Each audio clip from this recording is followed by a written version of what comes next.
je suis choisie, l'amour même, l'amour du Père circule aux confins de la terre et dans les cœurs et dans mon cœur, parce que l'amour m'aime, je deviens l'amour, parce que l'amour m'aime, je deviens l'amour.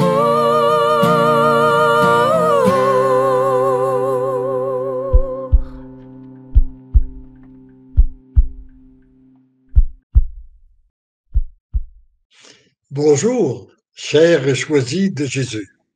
Aujourd'hui, nous allons aussi débuter en écoutant la pensée de ce jour. Alors, nous allons la regarder ensemble, qui nous parle beaucoup de notre cœur. Alors, la pensée de ce jour nous dit ceci. Mon enfant, viens te blottir dans mes bras. C'est uniquement là où tu peux entrer dans la grande liberté des enfants de Dieu. Prends conscience qu'à chaque fois que tu t'agites à l'extérieur, les angoisses et les préoccupations s'emparent de toi. Quand tu reviens vers moi, tu découvres la paix et la joie. Je veux relever 2 points de cette pensée. D'abord, Jésus nous dit que c'est en se jetant dans ses bras que nous retrouvons la liberté. Et ceci vient nous faire découvrir l'importance de la liberté, là où est la vraie liberté. Parce que nous avons tous besoin, autant nous avons besoin d'amour, autant nous voulons aussi être libres. Et cette liberté-là, Dieu nous l'a donnée. Mais nous avons souvent une fausse liberté, une fausse notion de la liberté. Nous croyons que la liberté, c'est de faire ce qu'on veut, quand on veut, comme on le veut. Alors que notre liberté se découvre en agissant ce pourquoi nous avons été créés. À l'exemple de l'oiseau qui a été créé pour voler, qui retrouve sa liberté en volant, le poisson qui a été créé pour nager retrouve sa liberté en nageant, et nous retrouvons notre liberté en aimant, en entrant dans cette relation avec notre Dieu. Plus nous sommes en relation avec notre Dieu, plus nous découvrons la vraie liberté des enfants de Dieu. Et en même temps, et dans la deuxième partie de sa pensée du jour-là, c'est que on nous parle de l'angoisse qui peut s'emparer de nous ou la paix.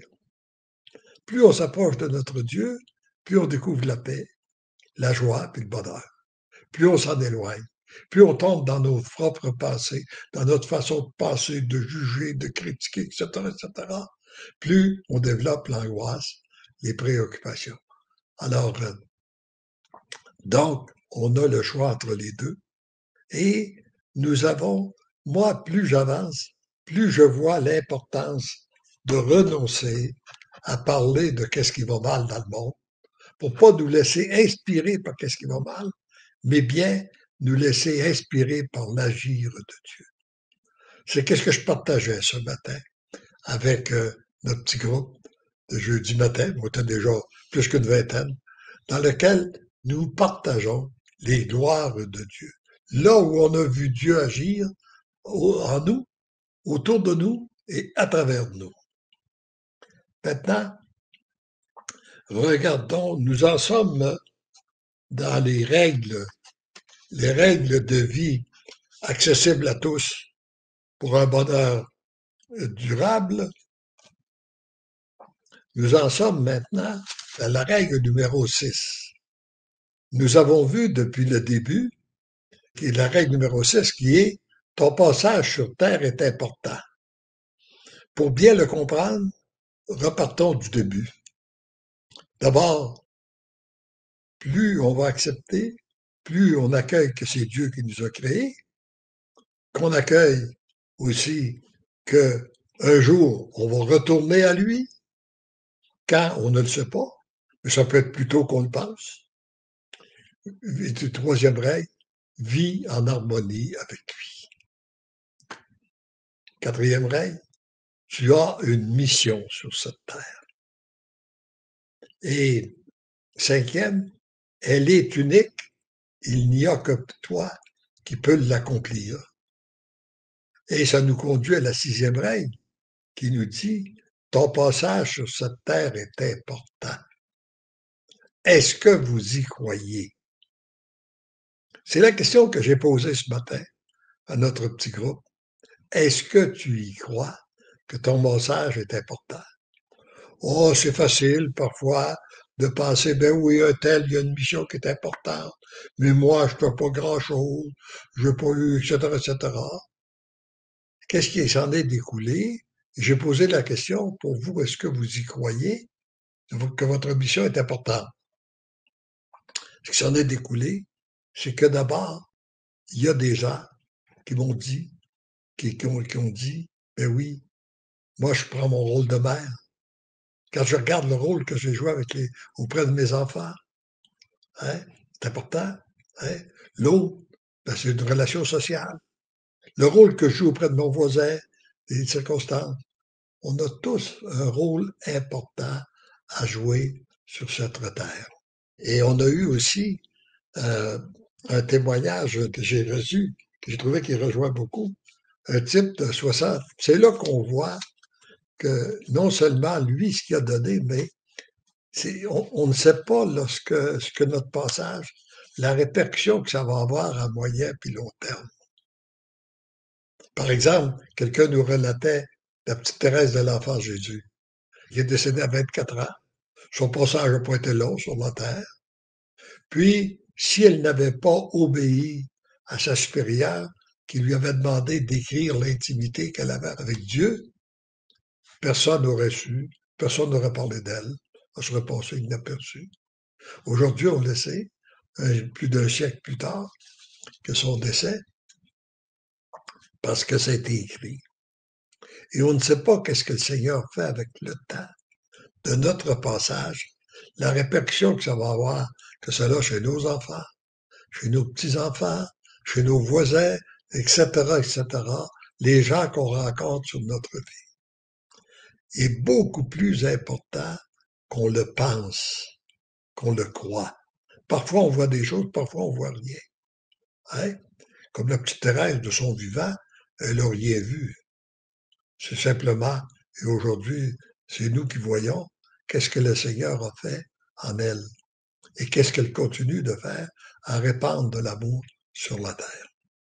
Et un type qui nous a dit que tout de même, qui est rendu à 78, 79 ans, qui dit, moi, j'ai une pensée qui m'a habité, qui m'a guidé toute ma vie, qu'il avait reçue lorsqu'il avait 14 ans. Et cette pensée-là venait d'un nommé Gustave Thibon de France. Lui, il est au Québec. Comment ça fait que cette pensée-là? Puis il dit que c'est un autodidacte. Je connais pas Gustave, ce type-là, là. Mais c'est un type qui a écrit des livres. Apparemment, c'est un autodidacte. Même c'est un cultivateur, je pense. Et puis, c'est presque ce qu'il m'a dit. Et puis, il y avait la pensée qu'il a retenue, c'est que le monde soit meilleur et plus heureux parce que moi, j'ai vécu sur cette terre. Voilà un objectif de vie qui est très, très grand, puis qui est d'une telle beauté. Parce que j'ai vécu sur cette terre, le monde va être meilleur et plus heureux. Et ça, si on prend conscience que ça, si on prend conscience de ça, eh bien, ça peut guider toute notre pensée, nos orientations pour que les gens soient plus heureux. De quelle façon que moi, je dois vivre? Qu'est-ce qui va faire que les gens vont être plus heureux? Qu'est-ce qui va faire que l'amour de Dieu va se répandre sur cette terre? Nous savons que la mission des choisis de Jésus, nous la connaissons, mais il est important de se la répéter, c'est de répandre de l'amour sur la terre. Mais pour répandre l'amour, il faut d'abord devenir amour. Et pour devenir amour, eh bien, il faut être alimenté, nourri à la source même de l'amour, qui est notre Dieu. Alors donc, oui, notre passage est très important. Et j'aurais tendance à vous poser la même question que j'ai posée à notre groupe ce matin. Est-ce que toi qui m'écoutes là, est-ce que tu y crois que ta mission est importante? Il faut en prendre conscience. Puis je pense que plus on va être nombreux à prendre conscience que notre mission, que notre passage sur la terre est important, eh bien plus on va se rendre compte que ça part de ce que nous sommes. Non pas de ce que nous faisons, comme il est dit dans les volumes, ce n'est pas ce que tu dis ou qu'est-ce que tu es qu'est-ce que tu dis ou qu'est-ce que tu fais qui est important, mais bien ce que tu es. Et on a tendance à mettre toute notre emphase sur l'agir, sur la parole, l'agir, alors que c'est qu'est-ce que nous sommes. Donc, si nous voulons répandre de l'amour sur la terre, il faut que je devienne l'amour. C'est important que je devienne l'amour. Et plus on va être nombreux à répandre de l'amour sur la terre, et bien plus vite on va contribuer à bâtir un monde plus heureux, plus humain. Et il va y avoir de plus en plus de paix. Je découvre de plus en plus ça. D'ailleurs, c'est pour ça que, comme je vous disais au début, que j'aime dans un groupe qu'on ne parle que de ce qui va bien. Qu'on arrête de se nourrir de ce qui va mal, pour se nourrir de ce qui va bien, pour s'alimenter, afin que ça fasse réellement partie de nous, puis qu'on puisse répandre cet amour-là partout où nous sommes. Alors que quand nous sommes, il y a un exemple qui nous a été donné dans les volumes, qui est l'exemple de l'éponge. L'éponge, qui est gorgée d'eau, répand de l'eau partout où elle passe. L'éponge qui est sec ne répand pas d'eau nulle part. Puis même si on veut l'utiliser pour nettoyer, on va la briser, on va la défaire. Tandis que lorsque l'éponge est bien éplongée d'eau, elle répand de l'eau partout, elle nettoie, puis elle ne s'use pas. Alors je pense que si nous voulons continuer à répandre de l'amour sur la terre, ou si nous voulons le répandre à nos propres moyens par nous-mêmes, nous allons nous épuiser, nous allons nous vider. Tandis que si nous sommes alimentés à la source même de l'amour, que nous sommes tous gorgés de l'amour de Dieu, eh bien, ça va se faire sans effort, sans usure de notre part. Et c'est le moyen facile que le Seigneur a mis à notre disposition de nous laisser guider et inspirer par lui. Je ne sais pas, j'ai posé la question. Est-ce qu'il y aurait certaines réponses, Nancy? Est-ce que tu as vu passer certaines réponses? Est-ce qu'il y a des gens qui ont osé répondre? Oui, il y a Fabiola qui nous dit « Découvrir l'amour de Dieu en nous et se savoir aimer de lui. » Oui, c'est très important, c'est fondamental. Et ça vient guérir aussi nos blessures. Est-ce qu'il y en a d'autres? Non? Bon. Alors, je pense que le temps est arrivé aussi. Notre 15 minutes est écoulée. Alors, nous pouvons nous laisser sur cette base-là en nous disant, là, j'aimerais dire ceci. On a l'habitude de terminer parce que l'amour même, je deviens l'amour, parce que l'amour t'aime, tu deviens l'amour. Eh bien là, j'aimerais faire la prière suivante, mais en disant, en donnant notre oui, moyen de devenir l'amour, c'est de dire ce qui nous est enseigné dans les choisis de Jésus, c'est oui, je suis tout petit. Oui, je sais que tu m'aimes, mon Dieu. Et oui, j'accueille tes grâces. Amen. Et à la semaine prochaine. Je suis choisi, l'amour même, l'amour du Père circule aux confins de la terre et dans les cœurs et dans mon cœur, parce que l'amour m'aime, je deviens l'amour. parce que là